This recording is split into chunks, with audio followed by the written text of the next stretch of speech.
proses dari sidang MA ini, kasasi ini sifatnya administratif gitu loh.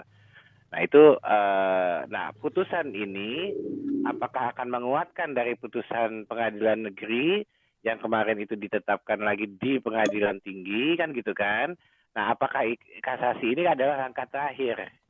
Karena setelah kasasi nggak ada lagi nih kalau kita mau banding kan gitu kan? Jadi harus PK. Sedangkan PK syaratnya harus ada novum baru atau alat bukti baru kan gitu kan. Jadi ini adalah langkah terakhir untuk satu kasus kan gitu kan. Nah, sisi politiknya adalah ya hal seperti ini kalau kemarin juga sama teman-teman di, kebetulan saya ketua Pancasila Cyber Army juga, dari hasil bidikan teman-teman yang memviralkan bukan dari pihak oposisi, yang memviralkan malah dari pihak tengah. Bahasa tengah nih pihak abu-abu yang memviralkan ini, yang ditangkap oleh pihak oposisi kan gitu kan, menjadi satu hal yang viral dan menjadi kehebohan hingga ada satu tagar kan gitu kan. Nah, cukup aneh. Kenapa cukup aneh? Artinya ada pihak yang mau testing water dengan adanya seperti ini. Bagaimanakah kekuatan daripada putusan yang akan ditentukan nanti? Apakah ini akan menjadi gejolak politik atau tidak? Karena ini menyangkut dari stabilitas nasional kan seperti itu. Itu kalau tanggapan saya dari sisi politik. Baik, Assalamualaikum warahmatullahi wabarakatuh. Waalaikumsalam warahmatullahi. Terima kasih Mas Eko diundang ikut bincang-bincang ini. Ini memang cukup tinggi frekuensinya kemarin ya. Dan sebenarnya saya juga cukup setuju dengan penjelasannya Mas Fatur ini. Analisis saya seperti itu dari sisi politik. Karena saya lihat juga yang awal ini juga sepertinya memang bukan dari pihak oposisi. Gitu. Jadi banyaknya persoalan yang menyangkut kinerja rejim sebenarnya ini juga yang akan ditutupi salah satunya. Ya, lain hal dengan persoalan Habib Rizik. Memang itu udah pasti akan dimunculkan satu isu lagi setelah akan ada keputusan-keputusan yang terkait dengan imam besar. Ini selalu. Nah, tapi yang jelas banyaknya persoalan terkait kebijakan rejim yang cukup mendapat perhatian masyarakat itu nilainya negatif semua.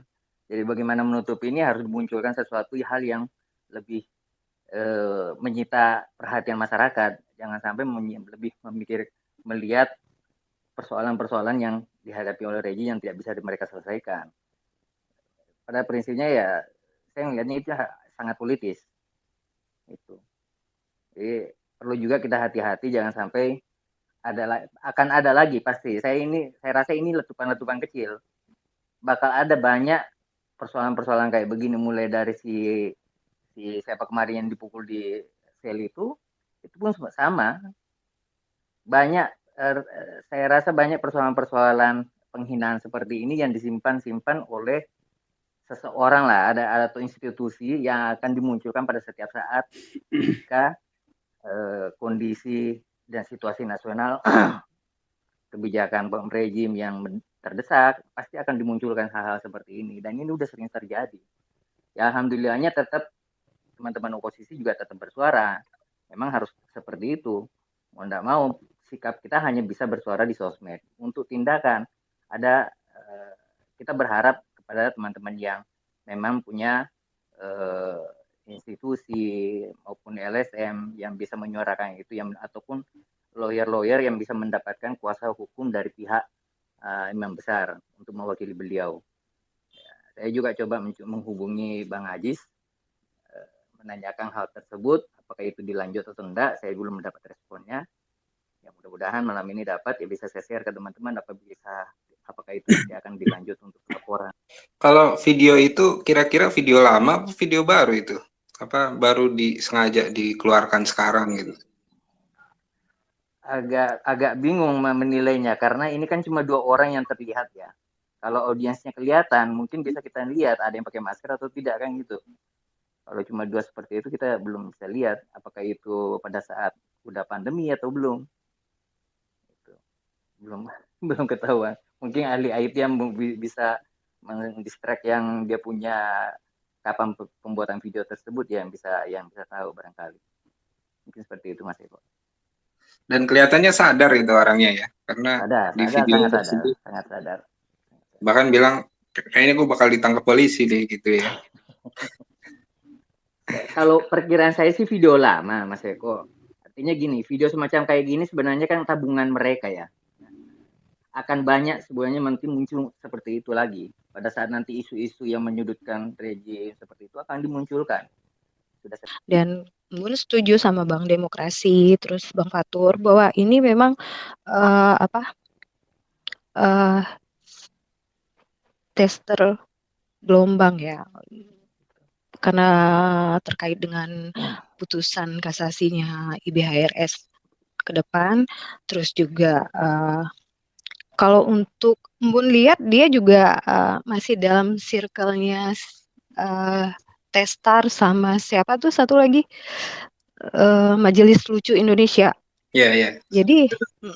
Jadi mereka masih satu circle sih sebenarnya. Jadi kalau mengeluarkan statement seperti itu kayaknya emang terbiasa dari mereka seperti itu, dan kebetulan video tersebut jadi kebetulan video itu di-keep oleh seseorang dengan tujuan tertentu yang test water tadi ya sekarang baru dinaikkan untuk yaitu memancing emosi pecinta IBHRS itu. Kalau Bun lihatnya sih seperti itu. Jadi kalau misalnya kan ada juga yang nanya kenapa nggak langsung diproses aja sama polisi, karena itu kan udah termasuk delik kan. Tapi kayak Bang Fatur bilang, kalau nggak ada yang lapor, nggak ada pelapor, ya mungkin si Denny itu nggak akan jadi terlapor. Gitu. Ini dalam proses hukumnya ya seperti itu. Yang dilaporin aja lolos ya. Iya. Kalau sebenarnya banyak yang dilaporin kan dari apa? Penghina ulama itu banyak yang udah dilaporin, tapi yang direspon dan ditindaklanjuti itu nggak ada kan, hampir nggak ada. Tapi kalau dari sisi yang satunya itu ada yang tidak apa, pada saat dilaporkan itu langsung reaksinya cepat dan langsung prosesnya juga cepat, persidangannya juga cepat.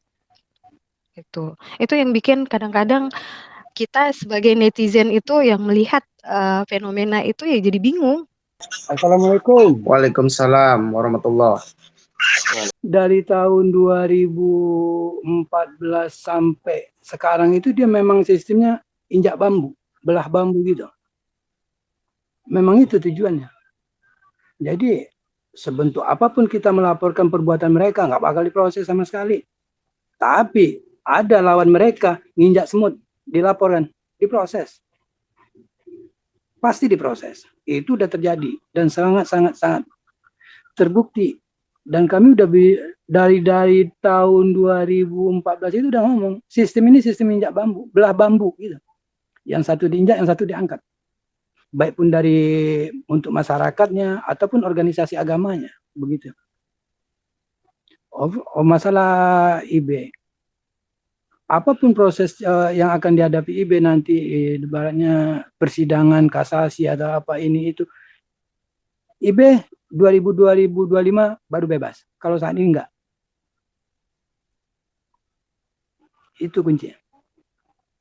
2025 IB baru bebas. Kalau saat sekarang enggak. Dan tidak akan bebas.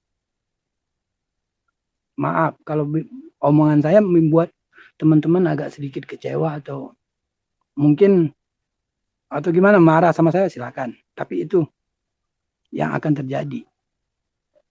Kalau 2025 insya Allah bebas. Apa kira-kira ini faktornya itu, Bang?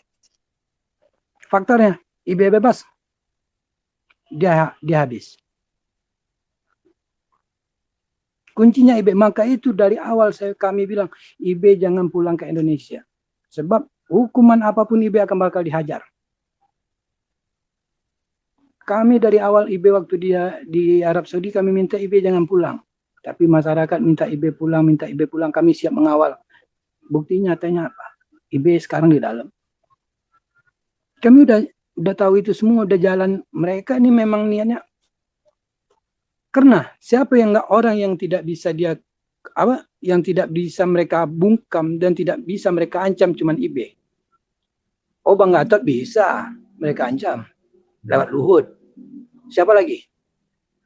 Kami, siapa petinggi kami semuanya bisa mereka ancam. IB nggak pernah bisa mereka ancam. Semakin keras mereka sama IB keras sama mereka. Nggak bakal. Maka itu IB cuma satu. Maka itu mereka bilang IB harus dipenjara dan tidak bisa bebas. Baik. Terkait laporan yang lain yang kayak kemarin, surat edaran Kapolri, surat undang-undang ITE itu udah dari awal. Setiap orang yang akan melaporkan, ibarat kayak saya ini kan sering menghina penguasa. Itu harus orang yang bersangkutan yang melaporkan. Kalau tidak dia harus memberi kuasa. Itu udah dari awal adanya undang-undang ITE, bukan dari keputusan Kapolri sekarang ini, udah dari awal. Abi Lufi, siapa yang melaporkan? Mu'annas Aidit itu yang melaporkan bersama Husein. Dan dia minta surat izin sama Abi Lufi, surat kuasa. Kiai Ma'ruf Amin, siapa yang melaporkan? Ada lagi. Banyak mereka itu.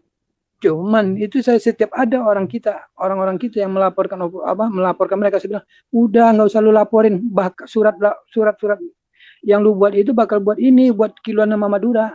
Udah nggak bakal perlu. Tapi kalau lu mau laporin, silakan lu laporin Amin Rais. Besok ditangkap Amin Rais. Itulah perbedaan hukum di kita. Baik. Saat ini. Baik. Jadi itulah bagi saya itu satu-satu. Saya bukan menyampaikan kecewaan untuk teman-teman, enggak. Saya bukan mematahkan semangat teman-teman untuk berjuang membela IB apa enggak. Cuman itulah kuncinya. IB 2025 baru bebas. Justru jadi cambuk ini ya, biar kita lebih semangat lagi berjuang. Ya, sekian. Wassalamualaikum warahmatullahi wabarakatuh. Waalaikumsalam. Ya, assalamualaikum Mas Eko. Waalaikumsalam. Dan semuanya, teman-teman semuanya. Kalau aku pribadi sih menanggapi soal isu tangkap McDenny atau Denny Sam atau Sam Denny. Kalau aku melihatnya itu kemarin ada temen yang ngasih info bahwa itu video itu sebenarnya terjadi pasca Ahok sih ya, pasca kasus Ahok 2018 akhir ya. Dan aku sendiri juga secara pribadi tidak bermain tagar ini. Kalau aku memang dari dulu itu kalau tagar-tagar yang menyangkut artis atau public figure atau apa itu males untuk menaikkan itu.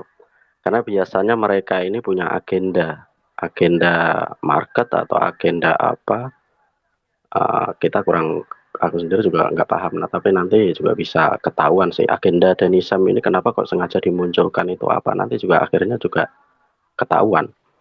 Tapi yang jelas kalau kita amati setiap mendekati sidang IB atau sidang yang bersangkutan dengan IB pasti ada isu-isu hangat yang sengaja dimunculkan. Dan aku sepakat tadi sama Pak Fatur tadi bahwa yang mengeluarkan video ini bukan dari bisa dibilang circle oposisi.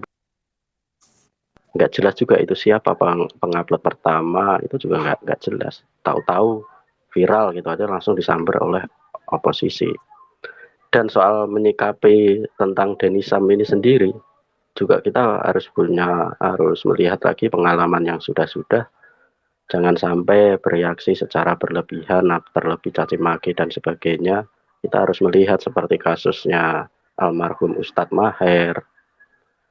Itu kan karena akun peci yang nggak jelas itu akunnya siapa, dikomen oleh adminnya Ustadz Maher, kan Ustadz Maher sendiri yang kena. Jadi memang hal-hal kecil kayak gini memang sengaja dimunculkan. Dan yang pasti kalau kita amati isu-isu kayak gini itu menjelang sidang IB atau sidang-sidang yang berkaitan dengan IB atau organisasinya, itu biasanya sering dimunculkan kayak gini. Jadi kalau aku sendiri sih lebih ke saran aja ya ke teman-teman, apabila bermain tagar atau menyikapi segala isu dan sebagainya itu lebih difikirkan sekali lagi. Kira-kira ini keuntungannya apa dan efeknya seperti apa. Jadi bukan hanya cukup semangat aja, tapi semangat berpikir juga harus. Karena bagaimanapun kalau sudah viral itu pasti menimbulkan efek yang kita sendiri tidak tahu nanti itu efeknya seperti apa. Untuk kasus Denny Sam ini nggak usah kita bersikap secara berlebihan. Kita benci, mengutuk, dan tidak sepakat dengan ucapan Denny Sam, ya jelas. Tetapi reaksi yang kita tampilkan jangan berlebihan juga. Nah, aku sepakat juga dengan Pak Farudin tadi atau Pak Fatur tadi, mending langsung dilaporkan gitu, mudah-mudahan diproses dan sebagainya. Karena kalau yang kita amati tentang tagar Denny Sam ini kan sungguh kayak keluarganya pun kan juga ikut terseret-seret. Kemarin juga ada anak kecil, nggak tahu entah itu siapa anaknya, entah apa. Itu kan juga kita seharusnya tidak bisa seperti itu. Karena yang berbuat itu adalah Denny Sam-nya, bukan istrinya, bukan keluarganya, dan sebagainya. Hal-hal kayak gitu harus kita kurangin dari sekarang. Jangan sampai mungkin kitanya nggak bermasalah, tapi orang lain bisa jadi bermasalah.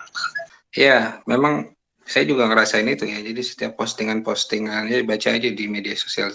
Setiap kita posting tentang tagar McDani, tangkap McDani, itu banyak di bawah akun-akun bot yang justru dia malah menghina Habib Rizik lebih dari yang dilakukan McDani gitu. Itu kan itu bisa ditangkap sebenarnya mancing kita gitu, mancing kita melakukan hal yang bisa melanggar hukum, nanti ujung-ujungnya juga merugikan kita. Nah, di situ kita harus bijak bersikap, gitu. Termasuk yang menyebarkan informasi pribadi ya, itu kita nggak tahu asalnya dari mana. Ya, dulu kasus Denny Siregar sampai ada yang ditangkap kan gara-gara membocorkan informasi pribadi. Nah, itu juga mesti hati-hati kita mensikapi seperti itu. Gitu. Baik, selanjutnya ya, silakan yang mau berbicara. Satu lagi, Mas Eko. Satu lagi terkait dengan IB ini sendiri ya. Kalau kita bisa berpikir ke belakang yang sudah berlalu, seperti kasus meninggalnya 6 syuhada dari FPI, itu kan mungkin kalau kita bisa tarik benang merahnya juga masuk akal. Awalnya itu kan kita viralkan dulu personel BIN yang ditangkap basah oleh salah satu anggota Laskar. Nah, andai kata kita tidak memviralkan foto-foto mereka bla bla bla dengan narasi sedemikian rupa, mungkin bisa jadi dengan 6 syuhada itu tidak mengalami nasib yang naas. Nah, hal-hal kayak gitu itu kita sebagai akun-akun, terutama akun-akun yang berfollower besar ini, dalam setiap memposting sedikit banyak kita harus banyak berpikir ini keuntungan dan kerugiannya seperti apa. Kalau banyak untungnya nggak apa-apa, gas. Kalau banyak kerugiannya, mending kita tahan. Karena kita nggak tahu postingan kita bisa mengorbankan teman kita, circle kita, follower kita, atau orang yang di luar sosmed.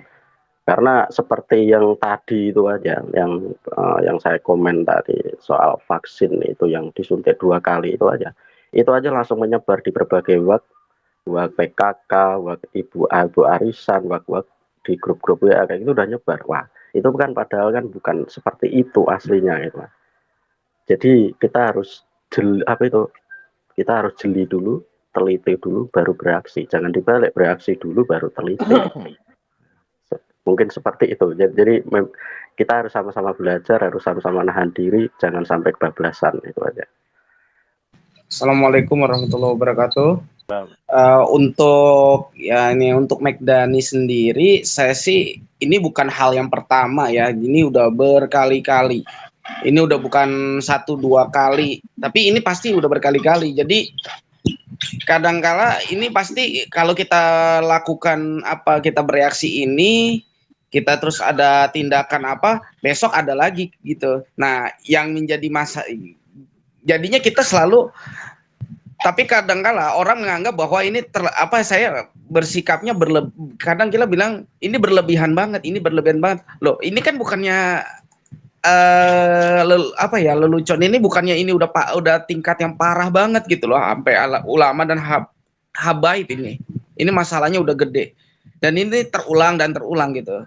Nah, kita juga sebenarnya bukannya saya tidak kita mau bersikap kasar juga, malah kita yang salah lagi gitu. Tapi memang bisa dibilang kalau dibilang ngelucu sebetulnya harusnya ada dong cara lain gitu. Setahu saya yang namanya ngelucu itu banyak cara tanpa menghina ulama, tanpa menghina abai, semuanya itu bisa kok lebih lucu lagi gitu. Dan yang paling penting tuh kalau memang udah sulit ngelucu atau nggak bisa, ya udah nggak apa-apa, nggak usah maksain. Kejadian ini bukan satu kali, udah berkali-kali. Saya udah lihat berapa kali, ada Coki pernah melakukannya, udah gitu. Joshua pernah tuh yang bilang makanya Islam gitu.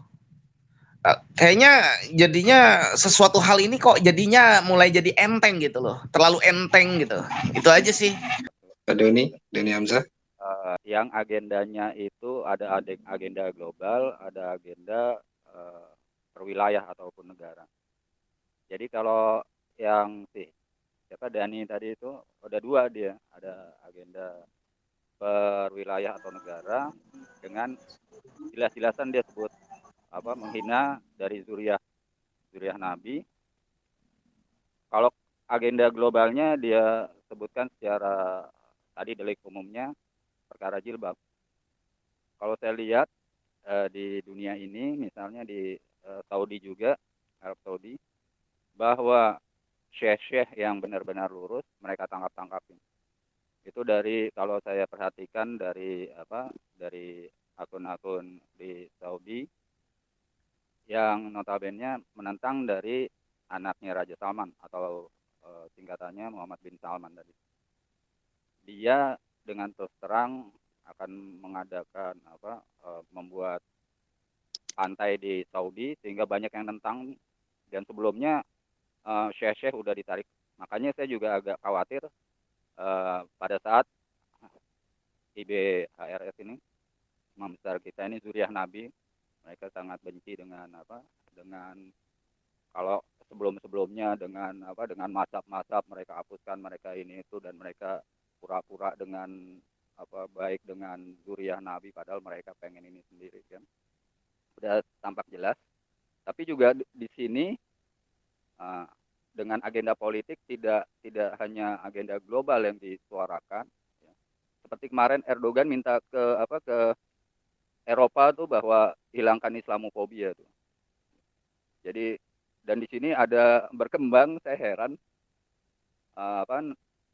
duta besar kita yang di Ankara itu mau bikin jalan di Jakarta dengan nama Ataturk. Ya walaupun namanya bagus, tapi kelakuannya nggak bagus dan tidak ini kan umat Islam, ya kan? Kemal Atatürk itu malah azan pakai suara Turki asli, yang itu yang sebenarnya Erdogan saya juga nggak ngerti gimana duta besar kita yang di sana tidak bisa berkomunikasi dengan pemerintah sana. Jadi itu saya lihat agenda besarnya. Sedangkan benar kata teman-teman tadi, agenda kecil di sini menyangkut 2024, yang sebelum itu tentunya menyangkut dari sidang-sidang yang akan ini IBHRS. Itu aja mungkin Mas Eko dari saya. Baik, terima kasih Assalamualaikum warahmatullahi wabarakatuh. Pak Doni Hamzah. Assalamualaikum warahmatullahi wabarakatuh. Saya mau nanggapin video Denny ini. Video ini yang pasti dia kan pernah ketangkap narkoba karena sabu ya. Jadi saya yakin video ini sebelum dia ketangkep. Karena pernah ngalamin. Jadi kalau pernah ketangkap narkoba sabu itu, setelah masuk kita nggak akan berani ngucap kata-kata sabu di muka umum. Karena pasti dipantau terus. Dan video ini mungkin awal penyelidikan dia narkoba ya, itu aja sih. Kalau masalah IBHRS benar kata abang saya Cyber Minang mungkin sampai 2025. karena ini menyangkut dianggap kelompok yang menggagalkan reklamasi Teluk Jakarta. Udah itu aja.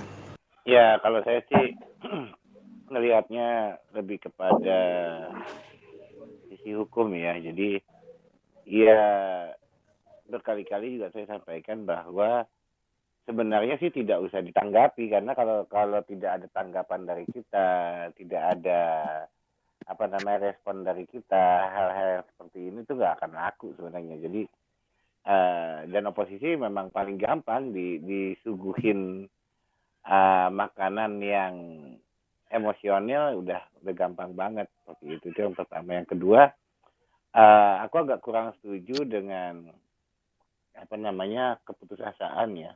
Jadi aku sampaikan juga kemarin juga di Space Malam itu sempat dibahas juga ya. Aku tetap lapor dalam artian Puan waktu zaman dari yang masalah Minang aku yang melaporkan. Terus juga beberapa hal yang menyangkut penghinaan ulama, terus juga penistaan Al-Quran, terus juga itu hampir banyak lah. Termasuk juga yang sekarang yang terakhir ini aku gugat masalah BPK juga kan. BPK juga ini aku gugat melalui sama teman-teman Maki, Bunyamin Saiman terhadap terpilihnya wakil ketua BPK yang melanggar hukum. Jadi kalau masalah gugatan aku banyak banget aku ngegugat. Dan kenapa sih aku ngegugat banyak? Iya, buat saya mau proses atau tidak, yang penting aku berjuang, karena gugatan atau pelaporan itu nyawanya masih 15 tahun. Jadi iya, seandainya pun ini ada keruntuhan atau segala macam, ya itu masih bisa berjalan seperti itu. Jadi buat saya ya gugat aja atau lapor aja gitu loh. Kita lalui proses-proses hukum, dan saya yakin dari beberapa kali pelaporan masa nggak ada yang tembus, walaupun kita nggak tahu momennya itu kapan. Karena saya masih megang prinsip dari yang disampaikan oleh Ibe, ya tugas saya berjuang gitu loh. Tugas saya adalah sesuai dengan bidang saya, ekonomi dan hukum. Ya saya tetap jalankan itu gitu loh. Walaupun hasilnya ya kita serahin aja sama Allah seperti itu. Iya betul ya. Jadi memang dari BRS dari awal jelas kita berjuang sesuai konstitusi, itu yang kita perjuangkan dari awal. Makanya Ahok sampai ada 7 juta, 10 juta orang datang ke Jakarta, itu kenapa kita ingin proses hukum yang dijalankan. Bahkan Habib Rizik sampai hari ini nggak pernah ngasih instruksi apapun kecuali kita berjuang sesuai konstitusi. Nah itu sebenarnya kita sebagai orang yang mengagumi beliau ya berpegang itu juga. Nah terkait putusan kasasi beliau ini kan sebentar lagi mau keluar ini. Nah, dari awal saya sudah bilang bahwa orang-orang seperti Habib Rizik, ya, Habib Hanif, ya dan lain-lain itu memang putusannya harus murni bebas. Kenapa? Karena kalau tidak, maka beliau ini akan menjalani hukuman secara penuh. Padahal kita tahu hukuman kan sejatinya tidak didesain seperti itu. Ada yang namanya potongan-potongan seperti remisi, ya, ada PB, bebas bersyarat, ada justice, ada macam-macam lah, CB. Itu beliau nggak bisa dapat. Kenapa? Karena waktu saya di dalam itu saya tahu syaratnya itu satu, mudah sekali, gampang sekali. Tapi untuk orang yang berpendirian seperti Habib Rizik itu sulit untuk dilakukan. Mengakui kesalahan. Beliau itu salah apa? Nah itu nggak mungkin dipenuhi. Saya aja biar kayak gini aja nggak mau ngakuin kesalahan kalau saya salah. Apalagi sekelas Habib Rizik, Habib Hanif, ya, dan ulama-ulama lainnya. Nah ini yang kita kadang miris. 4 tahun itu ya bener lah omongannya siapa tuh, salah satu anak elit politik itu yang bilang sampai jumpa di tahun berapa itu. Ya mungkin mereka udah berhitung itu. Sulit untuk kemudian nanti Habib Rizik mendapat potongan. PB kan bisa setengah. Justice kalau di atas 5 tahun juga paling jalanin setengah. Tapi kemarin itu ya Ustadz Sobri 8 bulan ya 8 bulan belum jalan itu, nggak ada potongan sebulan atau 2 hari aja nggak ada, penuh dijalani. Baik, silakan yang mau berbicara lagi, saya persilakan.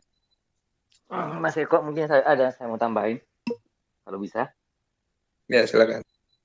Ya jadi begini, terkait tadi ada teman-teman yang juga menyampaikan bahwa bagaimana menanggapi isu-isu yang muncul terkait penghinaan terhadap agama, ulama. Ya sebenarnya sih kita di sosial media, apalagi yang berada di pihak oposisi, ya kita mungkin tahu bahwa rejim hukum sekarang ini tidak akan pernah berpihak kepada oposisi. Tapi sebagai bangsa dan rakyat, mau tidak mau tetap harus kita tanggapi. Apapun itu hasilnya, ya seperti kata Mas Fatu tadi, kalau kita laporkan ya usianya masih panjang. Toh begitu rejim berganti bisa diproses ulang. Jadi kita nggak bisa diam. Apakah itu berdampak bahwa adanya isu yang tertutupi, ya itu konsekuensi. Gitu loh. Kita sudah paham sebenarnya akan dimunculkan isu itu untuk menutupi isu ini. Itu konsekuensi. Tapi mendiamkan juga tetap salah. Bahwa kita tidak menanggapi secara serius. Kita punya pengalaman kemarin Muhammad Kece. Kalau kita nggak dengungkan, kencangkan, sementara UI hanya bisa menghimbau begini-begini, tidak ada tindakan, kita menyuarakan di sosial media itu dapat tanggapan, akhirnya terlaporkan, ditangkap. Kalau itu pun cuma hasilnya seperti itu, ya mau bagaimana, rejim juga tidak berpihak pada oposisi. Yang paling penting kita harus tetap menyuarakan bahwa itu salah, gitu loh. Jangan kita diamkan juga. Kalau teman-teman mau menyuarakan itu dengan tagar, ya silakan. Tapi ya itu tadi, benar kata Mas Jadi juga harus hati-hati, proporsional. Jangan sampai kita yang meneriaki orang melanggar undang-undang ITE, malah kita yang berbalik kena undang-undang ITE dengan ketidakproporsional kita menanggapi. Ya, itu memang harus hati-hati. Apalagi kita di pihak oposisi. Ya salah sedikit bisa kena gitu. Jadi ya saya setuju dengan Mas Fatu, itu tetap harus kita jalanin dengan koridor hukum. Kalaupun umpamanya ya toh kita juga paham rejim sekarang ini ya, oligarki yang berkuasa. Oligarki ini apa? Media mereka kuasai. Dari mana lagi kita harus bersuara kecuali di media sosial. Gitu loh. Itu memang harus hati-hati. Itu lagi kembali ke situ. Undang-undang ITE itu bisa kita nuduh mereka tapi bisa berbalik ke kita kalau kita tidak hati-hati. Gitu. Jadi untuk menanggapinya tetap harus proporsional, tetap harus bersuara, mau itu dengan tagar, mau itu dengan tidak menggunakan tagar, silakan, tapi harus hati-hati. Saya pun juga selalu melakukan hal itu, tetap harus hati-hati. Saya rasa itu aja sih. Mungkin. Terima kasih Mas Eko. Jadi gini, pendapat saya gini, ini kan umat Islam kan sudah terbelah, ya. Jadi ada yang pro sama IBHRS, ada yang nggak pro, dikatakan malah benci gitu ya. Jadi ini kalau kayak kasusnya si Denny ini kan dia kan mengatakan meluapkan perasaannya dia benci sama IBHRS gitu. Nah, ini dikategorikan kalau secara umum itu dia tidak menghina umat Islam. Tapi kalau secara khusus mungkin iya, bagi kita dia sudah menghina ulama kita gitu. Karena Islam itu sudah terbelah, jadi ada yang benci sama ada yang pro sama IBHRS. Jadi sebagian ada yang diam, sebagian ada yang memberontak. Maksudnya memberontak itu maksudnya nggak terima. Jadi kalau misalkan kayak kita, misalkan saya setuju sama Bang Fatur, sama yang lain yang maksudnya kita ikuti konstitusi, maksudnya secara hukum itu dilaporkan gitu. Tapi kalau menurut saya sih mending nggak usah ikutin tagar-tagar itu. Saya kemarin sempat ikut, cuman berpikir lagi, ya ngapain juga ya, soalnya kan nanti imbasnya itu yang kita nggak tahu nantinya gimana gitu maksudnya. Nah, kalau saya berpikir lagi kan di dalam pemerintahan gitu kan ada Kiai Ma'ruf Amin ya yang sebagai wakil presiden. Itu kan dia kan ya kiai ya. Harusnya kalau memang dia dia itu setuju pro sama IBHRS, pasti kan dia setidaknya kan dia mengeluarkan perintah kepada bawahannya gitu kan, misalkan ini ya suruh ditangkap apa gimana kan. Terus ada lagi Habib Lutfi di dalam gitu kan sebagai Dewan Watim Pres ya, kalau nggak salah gitu. Tapi mereka tidak ada yang bersuara sama sekali kan dari mereka. Terus kayak kita yang sebagai pengikutnya IBHRS itu seolah-olah kita gitu kecil, gak ada apa-apanya gitu. Ya. Mas Eko dikit menanggapi tadi yang Mas Eko sampaikan tadi kan, IBHRS akan menjalani hukumannya itu penuh full. Kita ingat Ustadz Abu Bakar Basir juga dulu tidak mau membuat surat pernyataan ataupun memenuhi persyaratan usulan pembebasan bersyarat atau PB. Itu ya mungkin seperti itu juga yang akan langkah yang diambil oleh imam besar kan. Tapi ada satu tadi terkait dengan justice kolaborator itu hanya diperuntukkan untuk pidana khusus. Bun hanya ingin meluruskan itu karena IBHRS ini kan dia terjerat dengan pidana umum. Jadi kalau untuk justice kolaborator itu atau JC itu hanya untuk pidana khusus seperti narkoba, tahanan politik.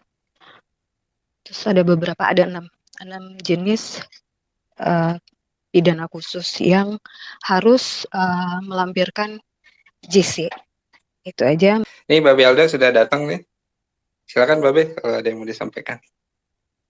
Assalamualaikum warahmatullahi wabarakatuh. Terima kasih semuanya. Waalaikumsalam warahmatullahi wabarakatuh. Alhamdulillah. Mudah-mudahan di malam yang berkah ini, malam 12 Rabiul Awal, mudah-mudahan Habibana dalam keadaan sehat afiat, dalam keadaan terbaiknya beliau bersama Allah. Dan mudah-mudahan ya Rabb, semua ulama kita wabil khusus beliau Allah berikan umur panjang, sehat afiat, amin, hidup yang penuh keberkahan, amin, Allah tambahkan imannya, amin ya Allah, Allah amin, Allah muliakan namanya, amin ya Allah, amin, amin. Allah jadikan hatinya mereka adalah hati di mana Allah bisa bersemayam seperti janji Allah. Tidak ada yang bisa menampung kebesaranku kecuali hatinya orang beriman. Mudah-mudahan hatinya Habibana insya Allah dengan doa terbaik. Dan doa gue buat Habibana ini bukan karena Habibana perlu doa, bukan. Tapi karena gue lagi merayu Allah SWT. Mudah-mudahan di hati gue ada Habibana. Dan mudah-mudahan kita semua ada di hatinya Habibana. Amin ya rabbal alamin. Iya, menanggapi si McDan ini, sebenarnya ada sekelompok masyarakat Indonesia yang sengaja menjadikan agama itu sebagai bahan olok-olokan. Itu ada udah. Semua agama. Dan Habibana ini adalah tokoh paling utama. Makanya akhirnya Habibana sering dijadikan, kalau udah bisa ngolok Habibana itu berarti ngolok Islam udah. Kalau udah bisa menjatuhkan Habibana berarti menjatuhkan Islam itu. Ya itulah sering gue bilang dari beberapa tahun lalu gue sering bilang gini, iya imam gue orang besar banget ya, balihonya aja diturunin pakai tentara. Pokoknya persidangannya spesial. Beliau ini spesial semuanya loh. Serius. Spesial beliau. Beliau itu pernah gue bilang di salah satu konten gue bilang apa? Habib Rizik ini gue kenal beliau besar itu justru dari lawan-lawannya. Dari lawan-lawannya karena memperlakukan beliau seperti itu mulianya gitu. Artinya mereka mengawasi betul, mereka memperhatikan betul gerak Habib Rizik. Pokoknya Habib Rizik. Jadi orang-orang kelompok McDani ini ada beberapa itu kan termasuk yang ketangkap kemarin ya kan. Mereka adalah orang-orang yang memang punya tujuan untuk itu. Nah, gue cuman mau saran buat rekan-rekan di medsos, berani itu jangan dengan kalimat caci maki gitu. Ya, jadi kadang-kadang di medsos itu gue ngelihatnya kalimat-kalimat, minta maaf nih, gue udah sering banget ya Bang Fatur ya, di medsos garang ini itu, ya diajak turun, ayo ini ada kegiatan, ini, gue lagi kerja, nah biasanya begitu sih. Kalau di medsos garang ini, begitu turun ke lapangan, minta maaf gue nggak bisa keluar kantor, nggak bisa, gue mau jemput ini, ada tuh, ada. Jadi lebih baik kalau di medsos dengan kalimat yang bijaksana, tapi di real life ya berani gitu. Nah ini kan lagi di medsos, gue nggak mau ngomong salah gue di medsos. Jadi kalau bisa di medsos itu tetap bijaksana, supaya nggak makin pecah. Tapi kalau ketemu di jalan ya lain ceritanya, itu aja, diajak ngopi. Ya pakai istilah itu buat Bang Fatur, bagaimana secara hukum diajak ngopi itu gimana? Tapi kalian paham aja ya. Ya maksudnya diajak ngopi itu kalian paham aja ya. Ya. Jadi kalau di kalimat medsos usahakan tetap bijaksana gitu, supaya framing buruk terhadap Habibana itu hilang. Kita ini kadang-kadang nggak sadar bahwasanya sebetulnya Habibana ini jadi sangar, menakutkan, jadi radikal karena kitanya. Pendukungnya ini terlalu, kalimatnya serem-serem memang. Minum darahnya di medsos tadi. Pecahin kepalanya pakai batu bata di medsos tadi. Begitu diajak turun nyari nggak mau, gue nggak bisa keluar. Susah, bini gue ngomelan. Nah, kan susah ya. Tapi di medsos pecahin kepalanya pakai batu bata. Nah ini yang harus dirubah deh. Kalau di medsos kalimatnya lebih tertata, karena keberanian itu bukan di kata-kata. Kadar keberanian kita ini sekarang menurun banget gitu. Orang sekarang itu berani. Sebetulnya berani itu bukan dengan caci maki. Ya, berani bukan dengan caci maki. Sekarang turun.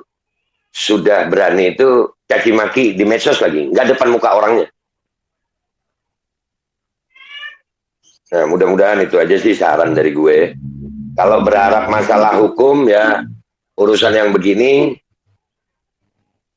ya begitulah. Ya insya Allah baik. Dah, ngopi yuk. Nah, gue kalau udah kata-kata ngopi itu Bang Fatur, lu tahu amat deh itu gue. Iya, gue kalau udah bilang ayo ngopi yuk, duduk sini sayang, ngopi sama gue yuk. Nah, jadi mudah-mudahan aja kalau ada kalian yang mendoakan gini umpamanya, mudah-mudahan lidahnya atau orangnya Dani itu begini. Nah, gue juga berdoa mudah-mudahan gue yang dipilih Allah Subhanahu Wa Taala untuk mengabulkan doa kalian. Paham nggak maksudnya? Karena ada doa tuh. Mudah-mudahan, pokoknya sama nih doanya nih. Nah, gue berharap sama Allah, mudah-mudahan Allah jadikan gue doa kalian gitu. Itu aja dari gue, ya. Nggak usah, kalau di medsos itu sangar lu Bang Fatur ya. Bener nggak sih Bang Fatur? Kalau di medsos kan sangar ya Bang Fatur ya? Iya. Tapi giliran, ayo diajak turun, kita cari sama-sama. Nggak bisa gue, masih ini gue, itu, ya udah ngopi yuk, udah itu aja. Gue minta maaf kalau ada salah. Ya, dan gue mau ngucapin selamat buat semuanya hari kemuliaan buat umat Islam, hari lahirnya Nabi Muhammad SAW. Di malam ini pernah menjadi, bukan pernah menjadi, adalah awal, ya kan? Apa ayatnya ini lupa gue.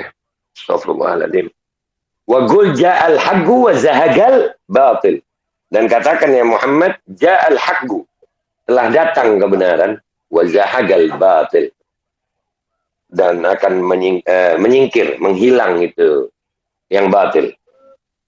Dan tidak ada kebenaran melebihi benarnya Nabi Muhammad, yang dibenarkan oleh yang maha benar, yang diutus dengan benar oleh yang maha benar pada malam 12 Rabiul Awal. Mudah-mudahan tahun ini, 12 Rabiul Awal tahun ini, dengan kita mengingat kelahiran Nabi Muhammad SAW, Allah singkirkan batil-batil di hati kita, Allah ganti dengan yang benar, Allah singkirkan kebatilan di Indonesia, Allah ganti dengan yang benar. Mudah-mudahan kita semuanya jadi benar, sehingga yang batil akan menyingkir. Itu aja dari gue, minta maaf kalau salah. Assalamualaikum warahmatullahi wabarakatuh. Kalau tidak ada, kita closing statement ya. 3 menit ya. Jadi ini jadi kenapa forum-forum ini harus sering kita adakan agar tidak ada tidak ada ganjalan di hati kita ya. Kadang-kadang itu bara itu kalau disimpan itu makin makin membara gitu. Itu bisa membakar semuanya kalau tidak dikeluarkan. Apalagi jika baranya itu banyak ya. Dan ini juga saya mungkin mau nanya, entah sama Babe, sama Mas Fatur atau yang lainnya. Ini kenapa ya?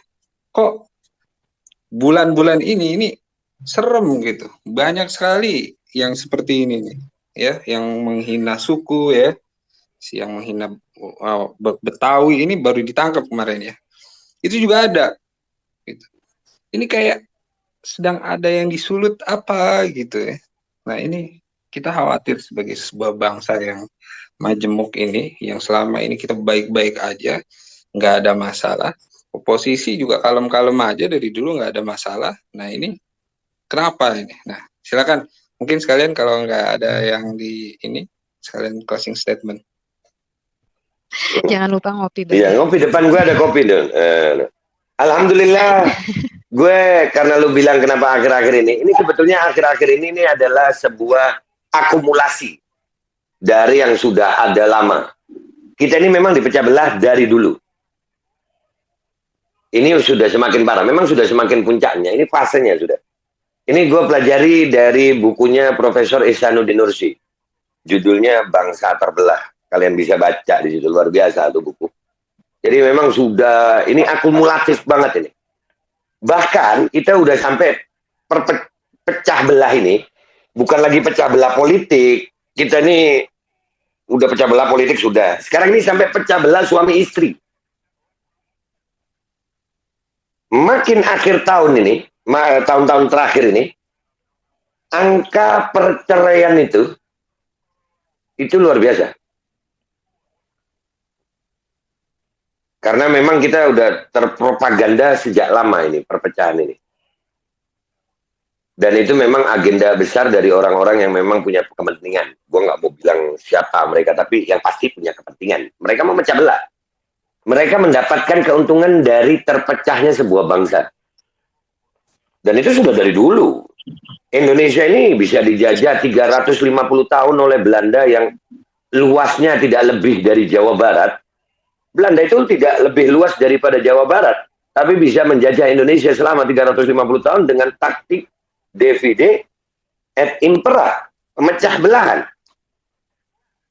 Jadi kesimpulannya sekarang ini kita tahu kita sedang terpecah, bangsa ini sedang terpecah. Sedikit perbedaan jadi perpecahan sudah. Nah, gue berharap yang sedikit yang hadir di tempat ini, ayolah, andai kata kita menemukan sebuah perbedaan, jangan dijadikan itu alat untuk bermusuhan. Jangan dijadikan itu alasan untuk kita bermusuhan. Kita ini udah terpecah. Berbeda itu memang indah sebenarnya. Benar katanya Bhinneka Tunggal Ika. Berbeda tetapi satu. Nah, berbeda dulu kita ini. Memang harus berbeda. Tapi jangan dijadikan perbedaan itu sebagai alasan untuk perpecahan. Kemarin gue ngomong. Di saat gue mengkritik Pak Jokowi, gue dibilang kampret. Di saat gue mengkritik Pak Anies, gue dibilang cebong. Di saat gue cinta ulama, gue dibilang kadrun. Nah, di saat gue ngadepin itu, gue akan bilang, iya deh, gue kampret bin cebong al-kadruni yang cinta Indonesia. Supaya nggak ada lagi itu perbedaan. Disatukan. Disatukannya dengan apa? Untuk mencari yang sama-sama baik. Kalau perbedaan itu ada, jangan dijadikan permusuhan. Gimana caranya perbedaan itu masing-masing berjalan tanpa harus saling mengganggu. Dan ini memang misi itu. Mereka punya misi untuk memecah belah kita. Mereka punya kekuatan yang besar. Uang, propaganda, media, semuanya ada. Tapi kita punya Tuhan. Kita punya Allah. Mudah-mudahan bangsa ini jadi bangsa yang selamat. Bangsa yang bersatu. Bangsa yang insya Allah bisa menghargai perbedaan. bangsa yang akan menjadikan perbedaan itu sebuah harmoni sehingga menjadikan Indonesia menjadi bangsa yang besar di dunia. Itu closing statement dari gue minta maaf kalau ada salah. Assalamualaikum warahmatullahi wabarakatuh. Waalaikumsalam warahmatullahi wabarakatuh. Ya kalau dari saya sih sebenarnya udah saya sampaikan tadi. Ya intinya sih seperti yang tadi Babe Aldo juga bilang, banyak yang galak banget memang di medsos itu, galak-galak banget lah.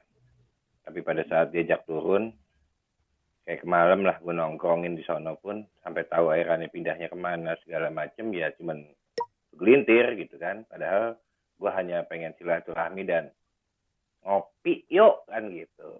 Jadi itu yang pertama. Yang kedua adalah ya kalau dibilang berbeda-beda terus itu menjadi satu yang indah, buat gue sorry nih, itu tergantung siapa yang mainin.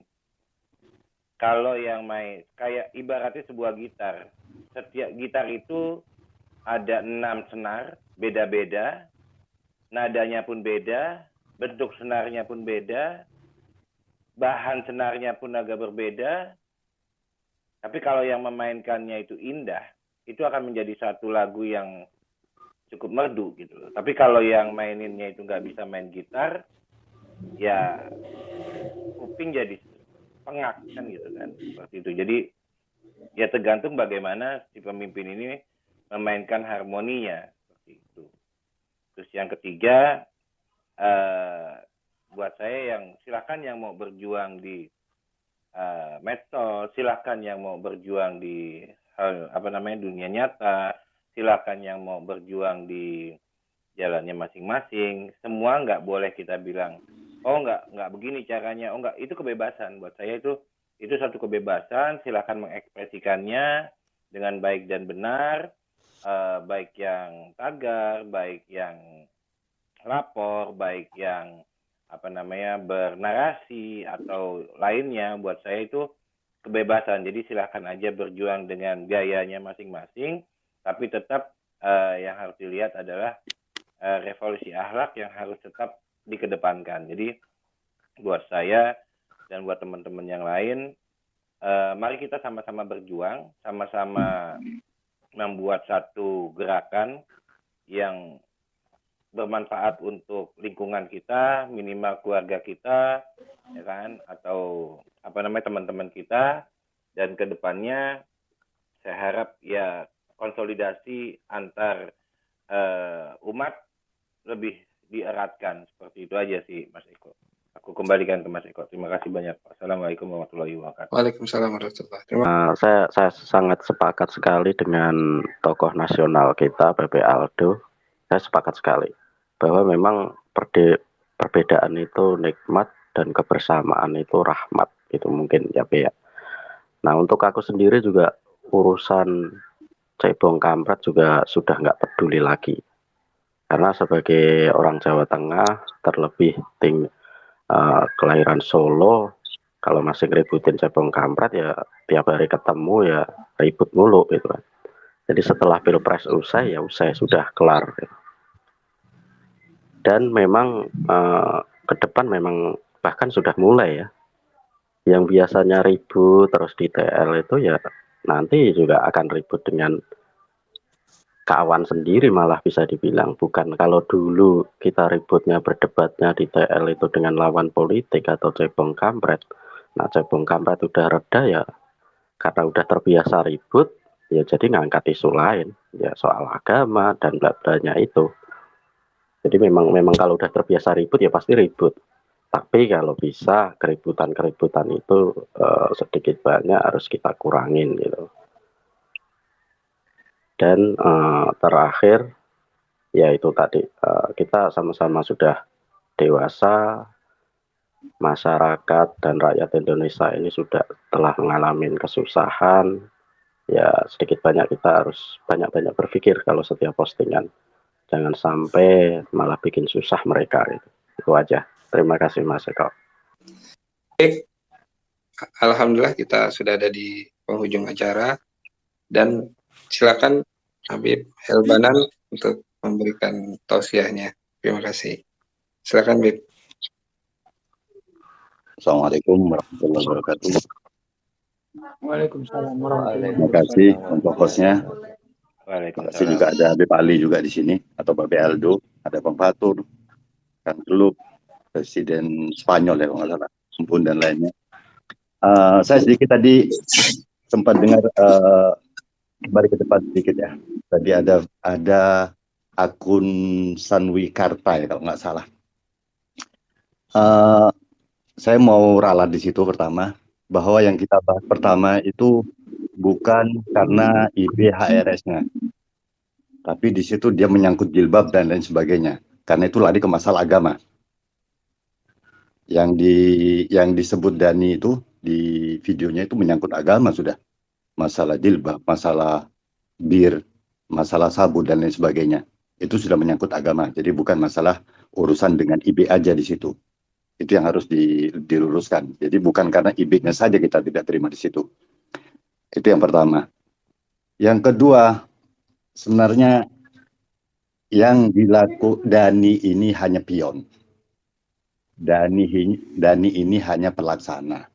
Padahal ini hanya untuk menutupi isu yang juga lagi merebak di Jakarta terutama, yaitu tentang penggantian nama jalan. Itu sebenarnya intinya.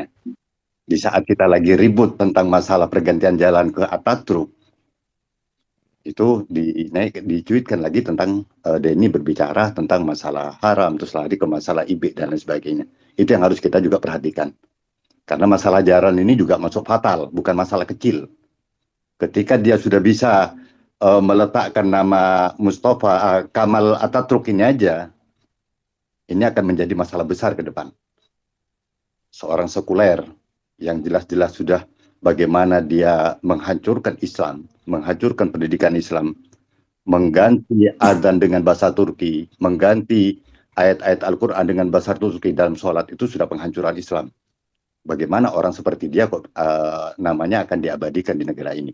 Dan ternyata hal itu adalah ide atau usul dari duta besar kita di sana, bukan dari warga atau presiden atau pejabat Turki. Kalau kita dengarkan semalam di TV1 itu disebutkan bahwa itu ide itu masukan dari duta besar kita di sana. Jadi saya pikir apa yang dilakukan Dani sebenarnya merupakan semacam pengalihan isu aja agar kita fokus ke masalah yang Dani, lalu kita dilupakan dengan hal yang lain. Perbedaan di antara kita itu satu hal yang wajar. Selagi tidak berhubungan dengan akidah, itu saya pikir hal-hal yang lumrah. Selagi kita masih bisa membantahnya, ya silakan. Kekerasan juga tidak akan pernah menyelesaikan masalah. Dengan kekerasan bisa jadi malah kita sendiri yang akan bermasalah di situ, walaupun kita benar. Negeri ini lagi sakit. Kita yang benar pun kita yang akan masuk. Kita yang berusaha untuk mencari kebenaran, kita yang akan disalahkan. Sudah banyak bukti bahwa orang yang berjuang untuk kebenaran bukannya malah mendapatkan satu perlindungan, yang ada dia malah mendapatkan celaan, mendapatkan penjara, mendapatkan hukum yang tidak selayaknya. Itu yang harus kita inikan. Makanya saya kembali lagi, kenapa IB selalu mengingatkan kita tentang revolusi akhlak. Itu sebenarnya satu pelajaran yang sangat penting di situ. Bagaimana kita merevolusi akhlak itu, bukan beliau tidak mengajak kita untuk berjuang, bukan. Perjuangan utama itu di revolusi akhlak. Ketika akhlaknya sudah diperbaiki, ketika kita sudah berusaha untuk lebih mendekatkan diri kepada Sang Khalik, jiwa-jiwa yang saat ini mungkin termasuk saya sendiri masih belum tenang, ketika kita bisa merevolusi akhlak kita, ketika kita bisa memperbaiki akhlak kita, mungkin jiwa kita ke depannya akan lebih tenang di dalam menghadapi segala masalah. Kembalinya ke sana kalau menurut saya sih. Tanpa itu semua, tanpa kita merevolusi akhlak, tidak akan ada gunanya. Karena kalau kita kembalikan kepada apa yang pernah oleh Nabi sendiri mengatakan bahwa aku ini diutus untuk menyempurnakan akhlak. Rasulullah SAW yang di awalnya bukan diperintahkan untuk mengajarkan ilmu, tetapi beliau diutus yang utama itu untuk memperbaiki akhlak. Kenapa Al-adab qabla al-ilm katanya. Jadi perilaku yang baik dulu, baru kita untuk melanjutkan untuk belajar tentang ilmu. Karena tanpa adab, tanpa akhlak yang benar, apa gunanya orang yang berilmu? Itu lagi. Lalu yang terakhir dari saya, perpecahan di antara kita itu sebenarnya, ya maaf, mungkin ada yang tidak setuju, tapi itu pendapat pribadi saya. Permasalahan utamanya itu adalah dari tokoh-tokoh panutan atau dari ulama-ulama atau ustadz-ustadz kita sendiri. Kalau kita kembalikan kepada apa yang pernah disampaikan Rasulullah bahwa ulama itu adalah pewaris Nabi. Tetapi itu ada ilahnya, ada kelanjutannya di situ. Di situ dikatakan malam yukhalitus sultan. Selagi dia tidak berkecimpung atau tidak menjadi budak pemerintahan. Nah, kita lihat sekarang kan penggembos umat Islam sendiri dari ulamanya. Kita tidak menyalahkan yang di bawah. Ulama-ulama dan ustadz-ustadz yang ada sekarang ini lebih mementingkan kursi daripada ayatnya. Jadi ayat kursi itu kesannya sekarang ayatnya sudah tidak ada, tinggal kursinya. Bagaimana mereka mendapat kedudukan? Bagaimana dia bisa mendapatkan uang? Bagaimana keluarganya mungkin sampai 7 turunan aman? Itu permasalahannya di situ. Itulah kembali lagi bahwa yuk mungkin kita sama-sama, termasuk saya pribadi juga, kita kembali kepada bagaimana kita merevolusi akhlak kita sendiri dulu, lalu baru ke teman-teman kita, lalu baru kepada yang lain. Di saat kita sudah bisa memperbaiki akhlak kita, insya Allah ke depannya uhuwah itu, persatuan, persaudaraan, itu akan lebih terjalin dengan baik. Itu aja Mas Eko dari saya. Makasih untuk waktunya. Assalamualaikum warahmatullahi wabarakatuh. Sampai jumpa di pertemuan selanjutnya, di space kami selanjutnya. Terima kasih.